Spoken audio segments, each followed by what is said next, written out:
కేవలం 10వ తరగతి అర్హతతో సైనిక్ స్కూల్లో ఉద్యోగాలు. హర్యానాలోని రేవారిలో ఉన్న Sainik school ministry of defence పరిధిలోనిది. వివిధ రెగ్యులర్ మరియు కాంట్రాక్ట్ పోస్టుల భర్తీకి దరఖాస్తులు కోరుతోంది. ఈ నోటిఫికేషన్ ద్వారా TGT general science, TGT social science, music teacher మరియు ఎల్డీసీ వంటి మొత్తం 5 పోస్టులను భర్తీ చేస్తున్నారు. టీచింగ్ పోస్టులకు దరఖాస్తు చేసేవారు సంబంధిత సబ్జెక్టులో 50% మార్కులతో డిగ్రీ, బీఈడి మరియు సీటెట్ పేపర్ 2లో ఉత్తీర్ణత సాధించి ఉండాలి. మ్యూజిక్ టీచర్ పోస్టుకు మ్యూజిక్ సబ్జెక్టులో డిగ్రీ ఉండాలి. అదేవిధంగా ఎల్డీసీ పోస్టుకు 10వ తరగతి పాస్ అయి కంప్యూటర్ పరిజ్ఞానం మరియు నిమిషానికి 40 పదాల టైపింగ్ స్పీడ్ కలిగి ఉండాలి.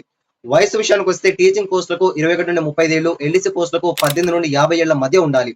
ఎస్సీ ఎస్టీ అభ్యర్థులకు 5 ఏళ్లు, ఓబీసీ వారికి 3 ఏళ్ల వయో సడలింపు ఉంటుంది. టీచింగ్ ఉద్యోగాలకు నెలకు సుమారు 70,000కు పైగా జీతం ఉంటుంది. ఆసక్తి గల అభ్యర్థులు ఆఫ్లైన్ ద్వారా నిర్ణీత దరఖాస్తు ఫామ్ ను పూర్తి చేసి ₹500 డిమాండ్ డ్రాఫ్ట్ ఎస్సీ ఎస్టీలకు ఫీజు లేదు, జత చేసి ఏప్రిల్ 17, 2026 లోపు పంపాల్సి ఉంటుంది. పూర్తి వివరాల కోసం 10 అని కామెంట్ చేయండి. నేను మీకు పర్సనల్ గా DM చేస్తా. All the best.